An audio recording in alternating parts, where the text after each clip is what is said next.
Welcome to the Me, You and Data podcast, the podcast that uncovers insights from leading data science and analytics professionals globally to enable you to grow your career, teams and business. I'm Joseph Carla, your host and founder at 633 who bring you this podcast. We hope you get value from this episode. Hello, everybody, and welcome to another episode of the Me, You and Data podcast. And today I'm delighted to have a long-time contact on the show, Davide Cervellin. He's the Chief Data Officer and Chief Insurance Officer at Telepass and also the CEO of InfoBlue. And we'll go into all of that and more. So, Davide, would you like to give the listeners a bit more of an in-depth introduction into yourself and what you're doing now?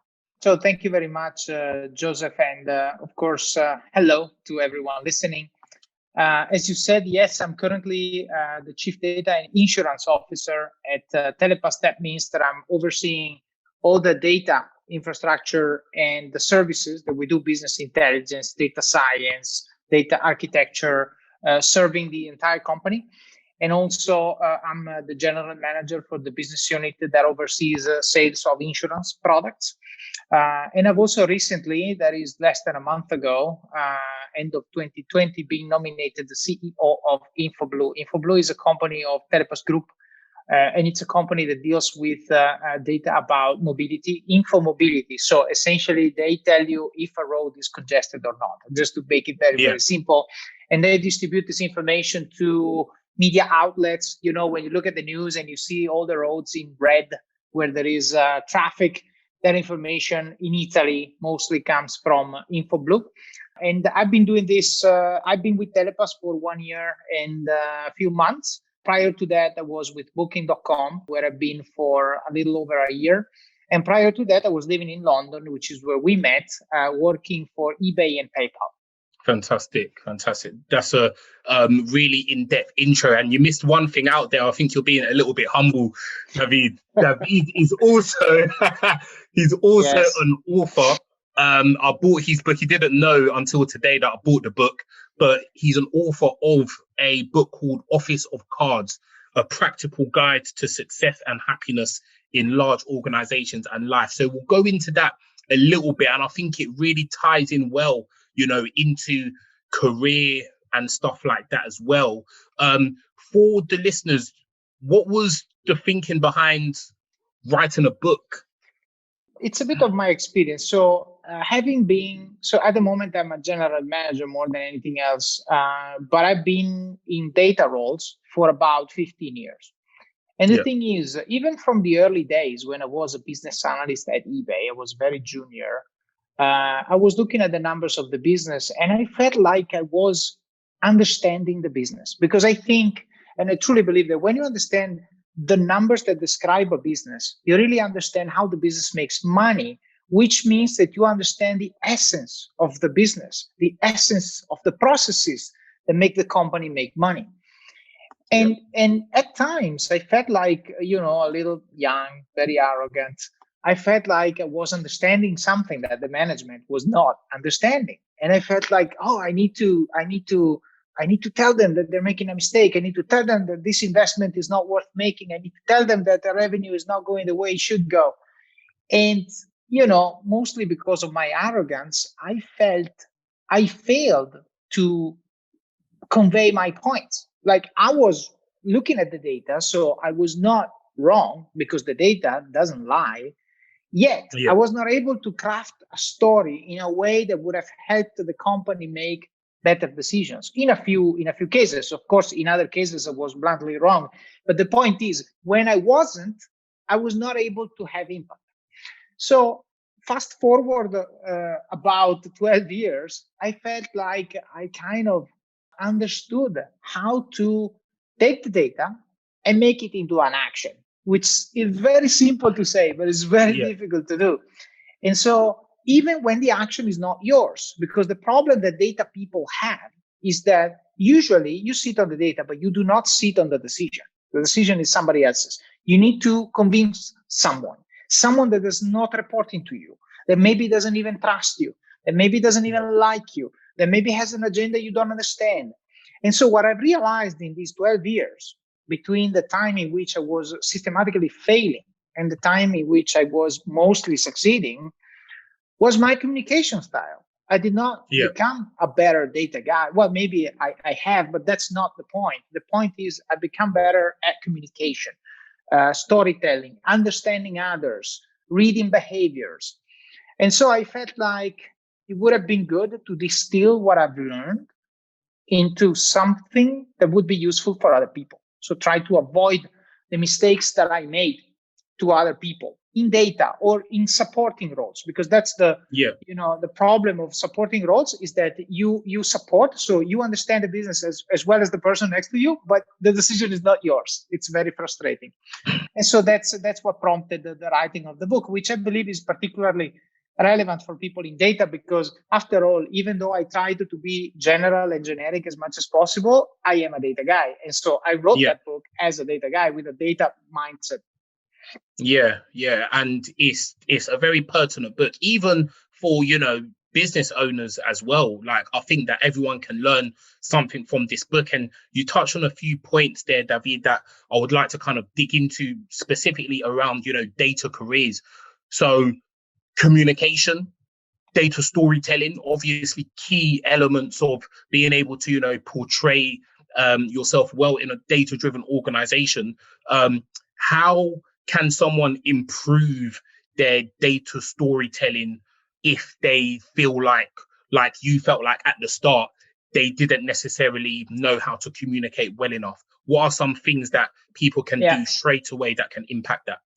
So I would say, I tried, given that you are reading the book, I've tried to capture the main lessons that I've learned through hashtags, right? Yeah. And the one that I would use to answer your question right now is the one that is be other centric, right? So what does it mean? When there is a fact, there are three main ways of looking at that fact. And I like it because it's actually the title of your podcast. You, me, and data. So the point is there are three truths, let's say. One, which is absolute, which is the data.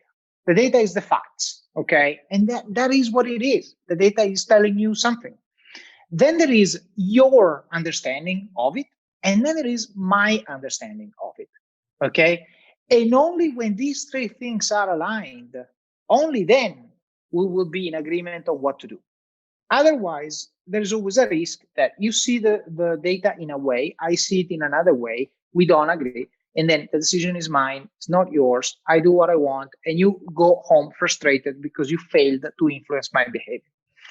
So the key is, like I said, to be other-centric. What does it mean? It means that when you look at the data, you have an opinion. So your truth and the truth in the data to you seem to align perfectly, because it seems like your understanding of what the data is telling you is the only thing, right? There's only one way in which you can see the world, which is mine, right? The problem is that this brings people to ignore or not factor in what is the point of view of the person in front of them. And so what I'm trying to say is when you interface, when you interact with someone else, anyone else, it's very easy to get caught up into your own view of the world, whatever topic you are discussing with the person, and do not consider the point of view of the other person.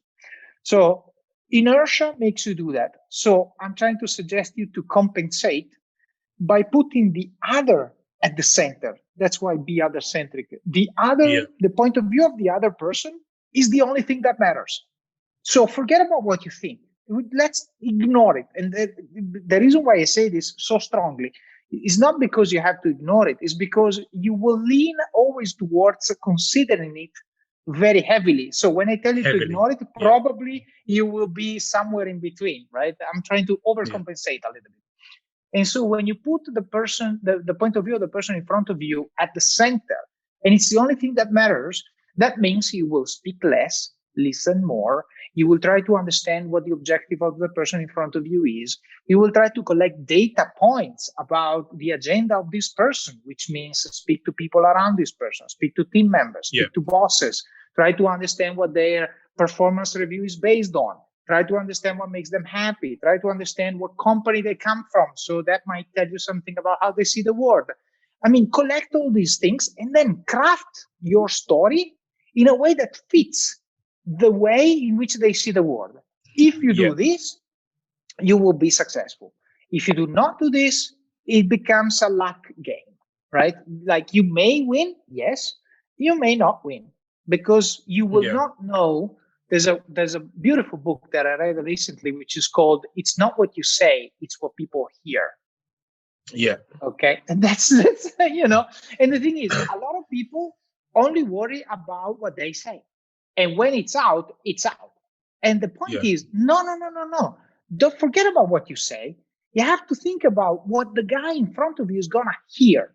If you do that, then you will say something that is completely different, but way more effective. That's the point that I wanted to answer to answer your question. Yeah, that's really heavy stuff. And I think that, what you said about focus on what the person's going to hear, in order to do that, like you said, you have to focus on what kind of are the factors that go into what they're going to hear. What companies do they come from? How do they see the world? So all of these factors come together when you essentially put the other person before yourself. So there's a lot of humility there as well. And another thing, that especially in data and tech, I think as a whole, you have people who, start typically in a very hands-on, very technical role, where sometimes they may be coding a lot. They may sometimes be a bit withdrawn, and I'm not using a blanket statement here, but I've actually got someone else who's coming onto the podcast who saw herself in the early stages of her career as an introvert, and she saw it as a bad thing, and she had to navigate that. So I feel like there are a lot of people in data who perhaps see themselves as introverts, or perhaps see themselves as, not as outgoing as maybe people in other areas of the organization, perhaps, so what type of advice would you give those types of people who are maybe more content in being behind the scenes, but still want to push their career forward? How do they do that in a politically charged, matrixed environment? Well, I always use the metaphor of losing weight, because it's something that a lot of people can relate to, right? So let's assume that I ask you, do you want to eat less? You would never say yes, right? Who wants to right eat now? I am less? trying to eat less. You're trying, but do you usually, want? That's the question. Do you want? Yeah, no, of course. The question is, do you want? It's not would you like. It's do you want, right? To eat less. Nobody wants to eat less, right? Actually, if you ask the question, would you want to eat more and get away with it? Everyone would say yes. I want to eat more, but I want to get away with it. But the question is, if I ask you, do you want to lose weight? A lot of people would say yes. And so my question to the introverted people that I coach is not about you have to change. I mean, who am I to tell someone that is introvert that they have to change? I'm nobody. But who is the person that should tell them that they have to change? It is themselves, when their way of behaving is not consistent with their objectives. It's very, very simple.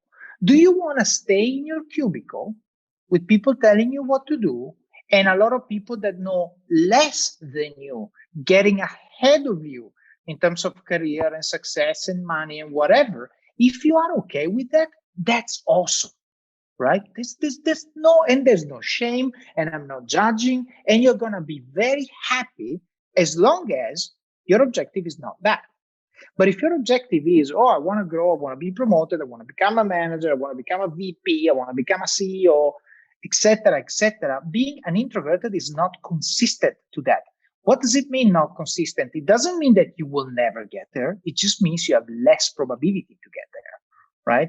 Because if you think about Mark Zuckerberg, and even Elon Musk for that matter, those guys are not extroverted, okay? They're not. Yeah. If you see how they present, they're not good, right? They don't dominate the stage when they are there. Their products do, but not themselves. Yeah. And so the point is, can you get there? Yes. Would I bet on you if you are an introverted? I would not. I mean, would I bet on you getting there? I would not. Why? Because it's a statistics game. It's a probability game. If you are an extroverted and good at what you do, then you get there. And so let me just answer another part of the question, which is a lot of people say, I am an introverted. Okay. And so that's who I am. I cannot, I have stage fright. And when I go there, I just blank and I can't speak. And what I tell them is, isn't it possible that instead of you being an introverted, you're just behaving like one? And this behavior has been protracted for so long that now you see yourself as such, but you really are not. Yeah. It's just a matter of getting out of the comfort zone. It's just a matter of, doing something that you wouldn't do, which is the same thing as a diet. If I tell you to start skipping breakfast, I mean, I'm not suggesting people do, but let's just say for 3 days, you're going to starve between 8 a.m. and noon. You're going to feel like, oh my God, I need to eat something. If you push through, after a week, you don't even feel hungry anymore in the morning, which is the same thing when you train. If I ask you to do 30 push-ups right now and you're not trained to do it, you may probably do them in, let's say, 5 minutes with breaks and stuff. And tomorrow your arms are going to be sore, and the same thing the next time, and the same thing the next time. After a month, you're going to do 30 without even breaking a sweat. Okay, so being on a stage and being an extroverted, being a little self-confident when you speak to other people, learning how to communicate your points. These are skills that can be learned through practice. Very simple. It's painful practice because going on a stage, if you are an introverted, is super scary. I understand it.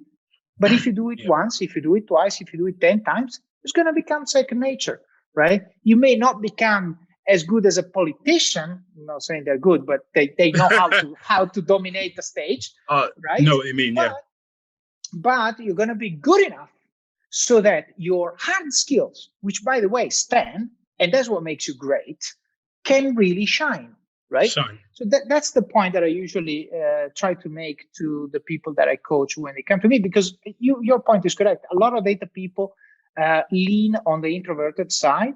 And that's why before I even start coaching them, I try to understand what their goal is, right? Where do you see yourself in 10 years? If they say, I see myself at my cubicle doing exactly what I'm doing today, I say, well, you don't need me. Just keep doing it, right? You're that's doing fine. the same thing, You're happy. And actually, I envy you because it's an easier life than one you live, right?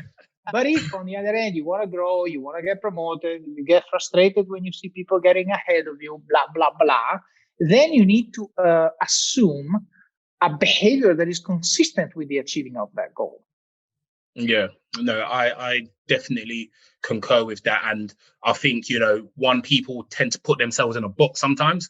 And when they put themselves in that box, it's hard for them to have an open mind to kind of come out and think about new things, try new things. So that's definitely a key point. And you mentioned Elon Musk there, David. And he's someone who I actually put out a LinkedIn post about Elon the other day, speaking to the fact that I think in November, he basically put out a tweet on Twitter, and he said, look, we're basically looking for a 25-person team in Germany for one of the Tesla factories. I'm going to be on site there tomorrow. Send your CV to this address. Obviously, thousands upon thousands of people applied. The next day, he ended up actually hiring that 25-person team who are going to be like some of the best engineers in Germany who have applied for that. And it got me thinking about, the role that data leaders have to play in hiring. Now, obviously, Elon Musk as a personality and his stardom or what have you is at a scale where most data leaders are not. But what do you think the role of data leaders when hiring is, especially as it comes down to, their leadership and kind of putting themselves out there for people to see and aspire to work with? Yeah, well, I mean, it's a good segue to what we talked about. It's a good summary, actually, of what we talked about till now, because I think that it is a blend of soft and hard skills, right? One of the things that I notice is so the data jobs are now old enough that you can find managers who have not been analysts, which I think is bad. Because if you are a manager of analysts, but you've never been one, if you are a manager of analysts and you've never coded in your life, you will never be able to understand their pain. You will never be able to put yourself in their shoes. And less of all, you'll be able to remove obstacles from on their path to achieve whatever the goal, right? So I think that one sentence that I like using a lot in my podcast, which I have as well, but it's in Italian, so I doubt a lot of your listeners will be able to understand it, but is the thing that you hate doing today is the one thing that you'll be glad you did tomorrow. Why? When I was an analyst myself, I was doing SQL, and I'm not a coder. I don't like coding. And yet, for 4 years, coding was my job. I wouldn't say hated it. It was like a necessary evil to get to the numbers, and then the numbers were the part that I liked, and then the storytelling with them. When I stopped coding, because my job evolved to a point that I was not required to do it anymore, I was very happy. But I was happy that I was not coding. When I started managing analysts, the thing that I was happiest about was the fact that I coded in my past, because I was able to see through the problems that my team had, right? So what I'm trying to say is hard skills are important. I'm not saying that, if you're a good storyteller, if you're good at making slides, you can be a good manager of analysts. I don't believe that. I mean, there are some, but again, I'm talking about statistics. In statistics, there is a bell curve. So you're going to have someone who never coded, which is a great manager of analysts. I'm sure. I just never met the guy. Yeah. So in the law of big numbers, I'm saying that usually if someone has been an analyst, they've gotten their hands dirty, they've solved hard problems with coding, with math, with statistics, and then they grow and they become managers and so on. They usually become good managers. But the skills that you need are hard skills to interact with your team so that you can speak with them at a peer-to-peer level about the real stuff, the problems. And then you need soft skills, so communication, storytelling, relationship building, networking, and so on, in order for the work of your team to have an impact on the rest of the company, right? And what I look for in candidates, I mean, depending on the level of seniority, of course, is a blend of the two. If it's junior, I look for mostly hard skills, but still I look for a spark that I can work on as a manager on the storytelling side, on the communication side, and so on. There must be something that I can work on. I cannot build everything from scratch. If I'm hiring senior, usually it takes me a few minutes to understand if they're good at the soft side. So I kind of have fun testing them on the hard side because they don't expect it from me, right? Well, why would a chief data officer ask me a question about SQL coding? Well, guess what? Because that's going to be something that you need to be able at least to understand. Yeah. And so I also want to see how they react to the curveball, because that is what that is.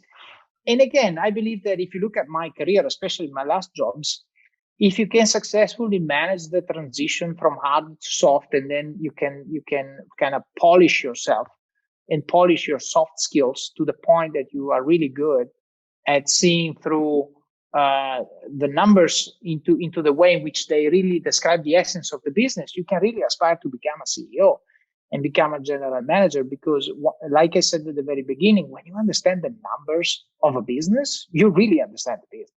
Yeah. And like, I think you speak a lot there around, hard and soft transition and kind of bringing that together as it relates to, actually attracting the talent in the first place in the data space. What are some challenges that you've come across when trying to hire good data people who are good from a technical standpoint and good from a, commercial and relational standpoint? And how have you overcome those? Well, first of all, there are not that many who come in ready, good at both. I haven't found a lot of candidates who come in naturally good at the hard and the soft part. So like I said before, you need to look for edges. You need to look for sparks that you as a manager can work on in order to grow and develop your people in the direction they need to grow for them to achieve, first of all, success in your job, and then as a managerial responsibility, success in life. Because if I always have this motto for myself, whoever I work with, I need to leave them a little better than I found them, which means they need to learn something from me. It's best if they learn a lot, but at least they need to learn one thing, that when they leave me or when we don't work together anymore, they would say, well, that one thing I learned from Davide, right? That's my objective every time with everyone that I work on. And that's also part of my yearly review. End of year, I'm looking at my stuff and okay, what have I taught this guy? What have I taught this guy? What have I taught this guy? And if there's nothing, which I mean, usually there is, but if there is nothing, then I say, okay, what I should do something now. And then I give it to myself as a goal for the following year. So the challenge to me, well, first of all, there is a technical challenge, which is writing a good job description. A lot of job descriptions focus on the hard stuff, not on the soft stuff. Or they focus on both, but in a way that is so dry and like every JD is the same that, I mean, okay, so every candidate applies, oh, you must be proactive, you must be, self-starter, motivated, blah, blah, blah. But then my point is, I don't write these types of job descriptions. My job descriptions are more like essays, right? Because I write these words, which is proactive, can-do attitude, and so on. But then I write a small paragraph after these words, explaining what that means in my company, in my team, right? So that means, for example, one chapter that I write in my job descriptions is, these are the types of problems you'll deal with if you get this job this month.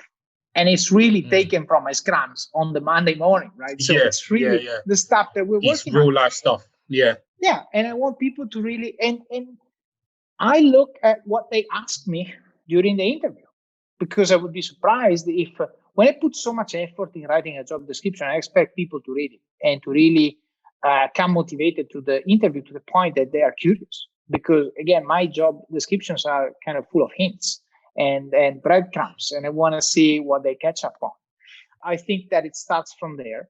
There needs to be sound recruiting process, which means thought through. So who's going to see this guy? In which order? Who's going to ask the hard questions? Who's going to ask the soft questions? Who's going to do the motivational part? And then there must be a very solid decision-making process. So once every data point gets collected, then there must be some sort of debriefing time where notes get compared.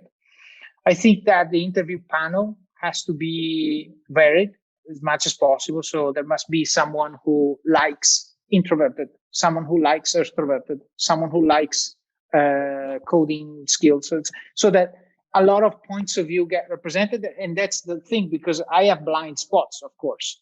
And if I get someone that is complementary to me in the panel, they would see what I don't see, which is good.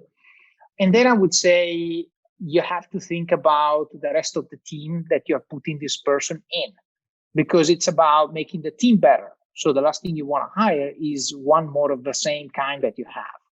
So again, it's about complementing the skill set of the team. And that's why when I have two analysts, for example, the job description is the same, but I'm actually looking for two different people, right? Because the first one that I find is going to tell me what I'm missing and what I have to look for in the next guy. So it's about it's like putting together a soccer team. You do not want to have 11 defenders or 11 forwards. You want to have 4-4-2 or whatever kind of way of playing you have.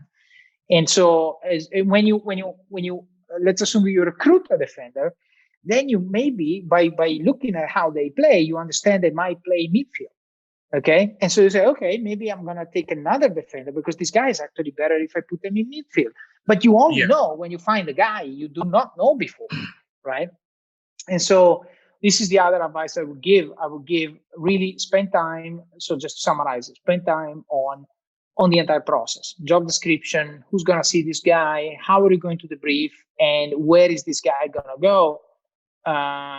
in relation to, like skills that you need in order to complement the team and to make the team grow. Because again, every hire should make the team grow, not just in number, but in skills. Yeah. And skills, yeah. and the last thing that I'm going to say, and this is more advice for candidates. A lot of people come to me and ask me, hey, should I learn this new language, programming language? And I'm saying, you're better off learning Russian or Chinese than another programming language, because a programming language, if you know already one, and by the way, who asks you this question usually knows already five. So there's a huge selection bias in this. It would take them a month to learn a new language, which means if you get a job that requires that, you're going to figure it out before you start the job. Okay. Yeah. You can go to the recruiter and say, hey, I already know 5. If I need to learn, let's say, Python for this job, by the time it's my first day, I'm going to know it. Don't worry. Right. And if you say it with this confidence, every recruiter in the world that you really impressed would not even consider it a problem. Okay. Yeah. So that would be my advice. Learn skills that complement each other, not that replace each other, because that makes you more of an horizontal kind of player as opposed to a vertical one. Yeah. And 2 points that you mentioned there, David, so you spoke about the job description, and I think that it's very interesting that you still take so much time in crafting that and you're serious about it, because I think that actually that's a piece of the recruitment process that probably hasn't been innovated in 10, 20 years, probably, as it relates to the same job descriptions, looking the same, but what you do helps it bring it to life. And what I advise my clients as well, and businesses that I recruit for, as I help them to craft a compelling story through the job specification, is that in addition to the job specification, like you mentioned, you also have to look at the whole picture and look at holistically, how can I attract this person? And that's through online presence, that's through, being vocal in talks, that's through getting them to speak to the right people, having a tight recruitment process that actually enables people who aren't successful to still go out into the market and be advocates for your business. All of this is actually some things that should be taken into consideration. So I definitely agree with you there as it relates to, looking at the process holistically.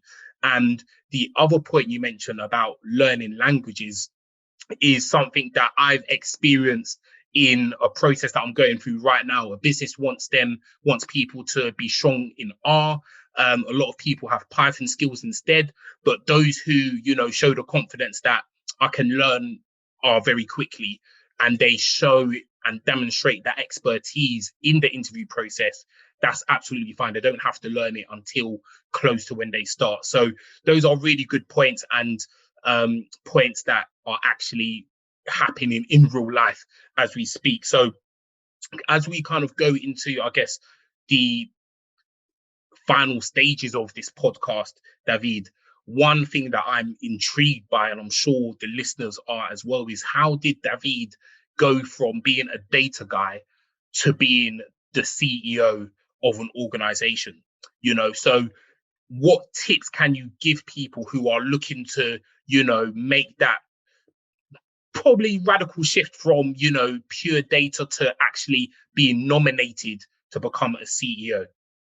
Well, I mean, the short answer is read my book, because really how I made it is kind of in there.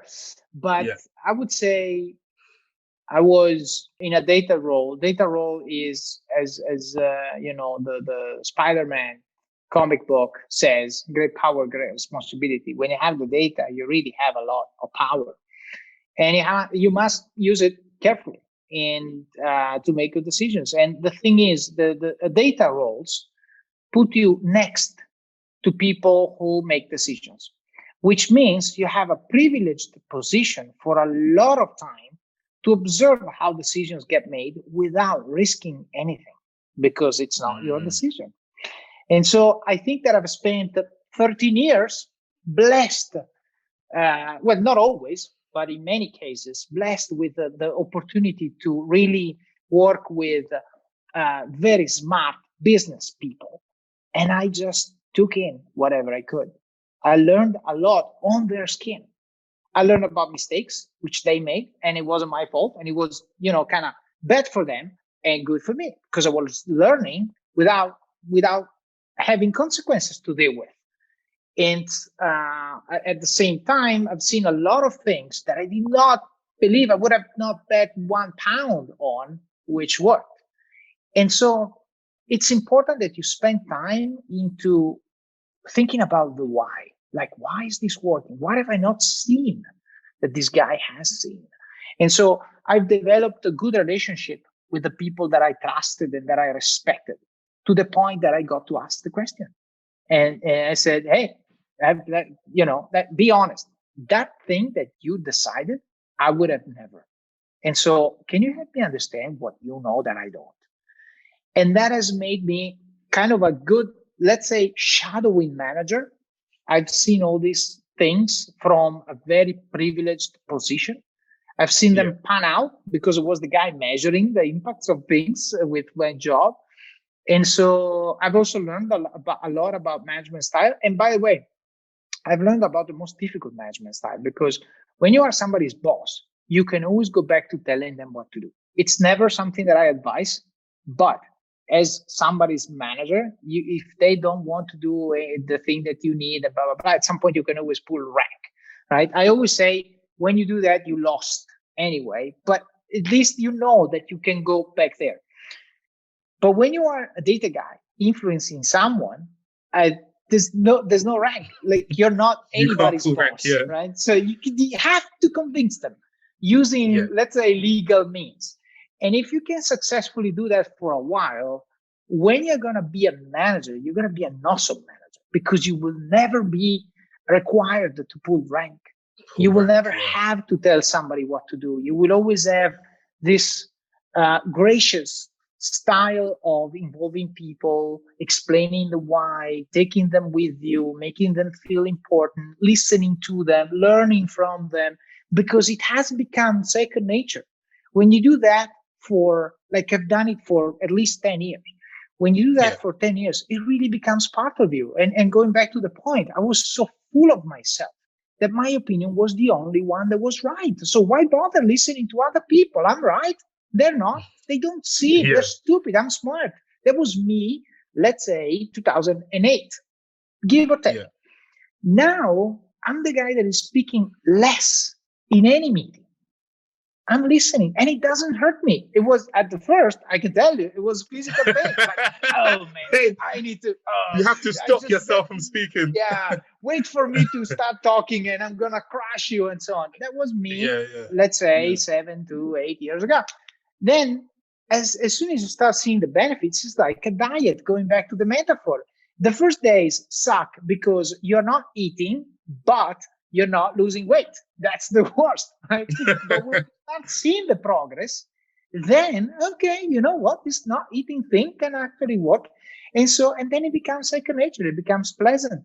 And so I believe that is the advice that I would give to data people is, don't focus just on what you do, but also focus on who you do it with and who you do it for, and try to take in as much as possible from them, not just about your job, but about things in general, how they move, how they speak, how they relate to people, how they make slides, which I know, data guys, you hate making slides. I know it. I've been there. Yet, it is how you convince people to do the things they need to do, right? So try to understand the art of making a slide, the art of putting together a paper, because and presenting your work, because these things are the things that you will need to be able to do effortlessly, I might add, if you want to aspire to a general management, or in any case, a high-level position in a decently sized company.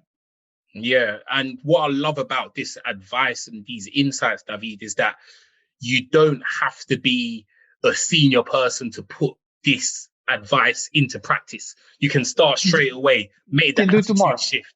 Literally, like it's something you can implement right away, and you'll start to see a change of trajectory in your career over the long term, right? Because it's about playing the long game, as you allude to quite a bit in the book as well. So, like, as it relates to, coming from a data background, and I guess some of the benefits that can actually have in executive positions. Do you mind giving us a bit of insight into that, David, and especially any particular examples where your data background and your understanding of the data has actually led to clear business results in a chief executive type role? Well, I would say maybe there are a couple of things. I wouldn't say examples, but I would say facts. Okay. So one is, of course, when you have a data savvy person sitting in an executive committee of a company, it's very easy to put everyone on the same page. Because otherwise, think about, there's a conversation between the marketing guy, the sales guy, the CTO, legal counsel. Everyone is bringing their points of view, but they never match. It's very difficult for these people to speak each other's language unless they have very good relationships among them, which we have, and it's a blessing, but it's not the rule. I know that usually there's tension in this C-level room. With data, you can say, guys, okay, shut up for a second. This is what's happening. And nobody can argue against it because that is data. And now, you sales guy, tell me what you think of this. You marketing guy, tell me what you think of this. So instead of having a many-to-many conversation, you have a bunch of people looking at the same thing, trying to make sense of it, which is a very good way of reducing churn, reducing friction, reducing debate, and focusing more on looking at the problem from the same side towards some sort of direction, towards growth, towards a solution, rather than me versus you, which is usually what happens if you have a conversation with big egos, big salaries involved, big agendas involved, and no data, right? Because that's your opinion against my opinion. And here I like always to refer to the Netscape founder quote, which is, if you have data, let's look at the data. If all you have is opinions, we go with mine, right? So it's really, I think, a good thing to say. As a CEO myself, I would say the advantage of coming from a data background is really that it's quite easy for me to understand a business. And again, I've been nominated CEO of a company that I did not even know what they did. Right, that's something. But the thing is, I understand the numbers. So I went to the guys managing the numbers and the financials of the company and said, okay, now you explain to me how this works. Of course, it's a company whose main business is data. So that is something that I understand. I understand a lot about the infrastructure. I understand about data monetization and blah, blah, blah. But still, it's a business that I didn't know anything about. And so if you ask me, like, how are you finding it? I would say it's probably faster for me to understand how the company works and therefore having an impact than it would be for somebody that was coming from sales, for example, because they would be able to sell more from tomorrow, yes, but they would not be able to open the box and understand what's in it to the point of, for example, rebuilding the box, right? Which is what we have to do right now, which is the reason why I was nominated. So I think that, again, and probably another thing, if you think about the companies I worked for eBay, which is e-commerce. I work for PayPal, which is payments. I work for Booking, which is travel. I work for Telepass, which is mobility. Now I'm a CEO of a data company. And this is in the last 8 years. Which other role can change industry so easily, rather than data? No other role that I know, right? Because the thing is, numbers are numbers. And if I'm counting how many buttons I'm selling today, or how many clicks that are on the web page, or how many trips have been booked, or how many insurance products I've sold today, it doesn't change a lot. Of course, there are industry specificities you need to understand and respect. And of course, you need to be humble. You do not have to be arrogant about these things. But the essence of how a company operates is the same. It's the same, yeah. No, I'd love that. And it's true, data is agnostic across industries, right? And as we wrap up, 2 questions that I've got for you, David, and I think that a lot of value has been shared in our time today. We could definitely go on for at least another hour, I think. But what are you most excited about in the world of data science and data going forward? Well, to me, it's still early stages, right? So I think there are the companies that I come from, which are the digital natives. which have data at the base of almost every decision they make. And that's good. But those are companies who make the majority, if not the totality of their money online. Traditional companies have a long way to go. That's all I'm going to say. And so the big trend of 2021 is thanks. And again, please don't get me wrong if I use the word thanks. But let's just say because of COVID, a lot of companies have gone either online or out of business. And so if they've gone out of business, it's because they did not see it coming. It's because they were not probably understanding how their business was functioning from a purely financial standpoint, costs and revenues, so that when the COVID hit, they could pull levers to survive, right? The cost lever, which we did. I mean, Telepass did not have an easy time, but we understand how we make money. So we said, okay, we stop doing this. We accelerate on that. We move resources from here to there and so on, and we survive. No big deal. And we are a mobility company, and we've had 3 lockdowns in Italy. So, I mean, just for people in the UK don't understand, we are a mobility company. If people don't move, we don't make money, or almost, and yet no big problem. At the same time, a lot of companies have gone online. So, for example, I'm thinking grocery probably is the most viable example of that. And so the thing is, while online until yesterday was probably 20% of your money, now it's 90% of your money. Well, you must have the humility to try to understand things from the online world and bring them back to the offline world so that you're going to come out of COVID stronger. The thing is, I hear a lot of people saying, oh, I can't wait until we can go back to normality. I'm saying, I'm never going back to normality, because whatever we're going to be when this is over is never going to be what it was before. It's going to be a blend of the madness we are experiencing now and whatever we were doing before. And so what I'm trying to say is, if you are a company, try to envision the world post-COVID and shape it, rather than wait and see what happens and then be, completely taken away from whatever other players do, right?